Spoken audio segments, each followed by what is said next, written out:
Let's talk about self-driving cars. I mean, when are we going to be out there on the road and looking around and there's nobody behind the wheel? I mean, is that far in the distance or is it soon? It's probably going to take a little while for full adoption. So there are a lot of reasons for that. One is that some roads are just much easier than other roads for machines. And interestingly, what autonomous vehicle is good at isn't what we're good at. It's almost the opposite.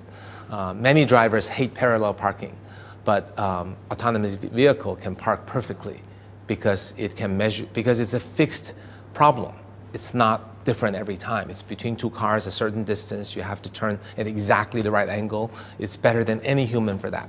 Autonomous vehicles great on highways because on highways there are very little variability. There are no cross traffic, no red light, no stop sign, no pedestrians, no babies, strollers. So basically all you have to do is stay in lane, don't get hit, and then exit when you need to exit. Whereas for humans, on the highway, the speed is very fast. If you fall asleep or don't pay attention or look at your phone and steering wheel turns 10 degrees, you could be dead in the next 20 seconds. So it's very different. People are afraid of driving on highways, but autonomous vehicle is very good at it. Yet, there are places where the environment changes tremendously and every environment is different. Like Hutong, a small valley in Beijing. That could be very difficult. A countryside turn in mid-America in an unnamed road, that could be difficult, not on the map. But not difficult for the autonomous vehicle.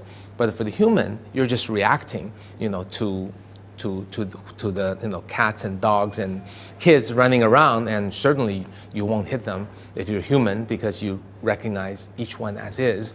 But for the autonomous vehicle, every baby, baby crawling versus a dog versus a doll, it's not clear. Computer vision can make that distinction given the variabilities in light. Maybe it's a street light and it doesn't know how to stop the car, get out and check if that's a doll or a baby. So, so the potential danger on people's lives make it really hard for autonomous vehicle to drive in these unknown, unmapped, tiny streets. So given that, a full deployment, complete replacement of human driving is going to take a long time.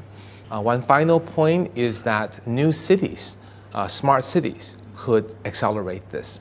And China is building some new cities. Xiong'an is a city near Beijing, the size of Chicago, being built from the ground up for autonomous vehicles.